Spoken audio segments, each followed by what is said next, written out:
ইরানের বিরুদ্ধে যুক্তরাষ্ট্র ইসরায়েলের যৌথ হামলার মুখে আয়াতুল্লাহ আলী খামেনি এখন কোথায়? কারণ ইহুদিবাদীদের আকস্মিক হামলার শিকার হয়েছে ইরানের রাজধানী তেহরানে থাকা দেশটির সর্বোচ্চ ধর্মীয় নেতার কার্যালয়।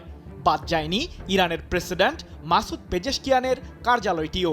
যুক্তরাষ্ট্র ইসরায়েলের সম্মিলিত এই হামলায় টার্গেট করা হয় ইরানের সর্বোচ্চ প্রতিরক্ষা বাহিনী আইআরজিসির শীর্ষ কর্মকর্তাদেরও।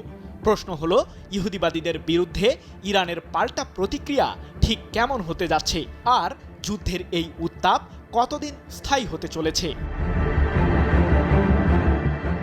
ভোরের আলো ফোটার মাত্র কয়েক মিনিটের মাথায় ইরানের বিরুদ্ধে একযোগে আকস্মিক হামলা শুরু করে ইসরায়েল ও যুক্তরাষ্ট্রের সামরিক বাহিনী। প্রথমে অবশ্য অপারেশন রোয়ারিং লায়ন নাম দিয়ে ইরানের বিরুদ্ধে মিসাইল হামলা চালায় ইহুদিবাদীরা, যার মূল টার্গেট হয় রাজধানী তেহরানে থাকা ইরানের সর্বোচ্চ ধর্মীয় নেতা খামেনি ও দেশটির প্রেসিডেন্ট মাসুদ পেজেশকিয়ানের কার্যালয়। এরপরই গুঞ্জন ছড়াতে থাকে আয়াতুল্লাহ আলী খামেনি এবং মাসুদ পেজেশকিয়ানের অবস্থান ঠিক কোথায়। ইহুদিবাদীদের নতুন এই আগ্রাসনের বিষয়ে আগে থেকেই গোয়েন্দা তথ্য পেয়েছিল ইরান, যার ফলে ইরানের সর্বোচ্চ ধর্মীয় নেতা খামেনিকে নিরাপদ স্থানে সরিয়ে নেয় দেশটির প্রতিরক্ষা বাহিনী।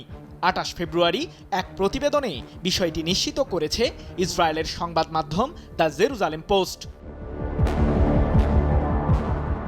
আর ইরানের প্রেসিডেন্ট মাসুদ পেজেশকিয়ানের কার্যালয় লক্ষ্য করে ইসরায়েল ও যুক্তরাষ্ট্র হামলা চালালেও প্রাণে বেঁচে যান তিনি।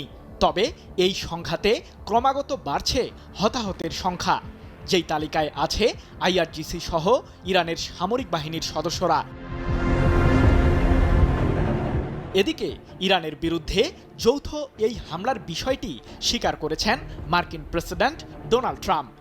আয়াতুল্লাহ আলী খামেনিকে উৎখাতের হুমকি দিয়ে ট্রাম্প বলেছেন, ইরানের সামরিক বাহিনীকে আমাদের কাছে আত্মসমর্পণ করতে হবে, অন্যথায় তাদেরকে মৃত্যুর মুখোমুখি হতে হবে। ইরানের মহান জনগণের উদ্দেশ্যে বলছি, আপনাদের স্বাধীনতার সময় এসে গেছে। নিরাপদে থাকেন, ঘর থেকে বের হবেন না।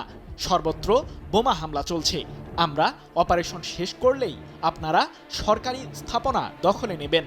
এটাই আপনাদের একমাত্র সুযোগ। ইরানিদের উদ্দেশ্যে এক ভিডিও বার্তায় এমন ঘোষণাই দিয়েছেন মার্কিন প্রেসিডেন্ট। তবে ইহুদিবাদীদের হামলার মুখে বসে নেই ইরানের সামরিক বাহিনীও। ইসরায়েলকে লক্ষ্য করে একাধিক ব্যালিস্টিক মিসাইল ছুড়েছে আইআরজিসি, যার কারণে পুরো ইসরায়েল জুড়ে বেজে ওঠে নিরাপত্তার সাইরেন। তবে ইরানের ছোড়া সেই মিসাইলগুলোকে প্রতিহত করার দাবি করেছে ইসরায়েল। সৃজন মাহমুদ, নিউজ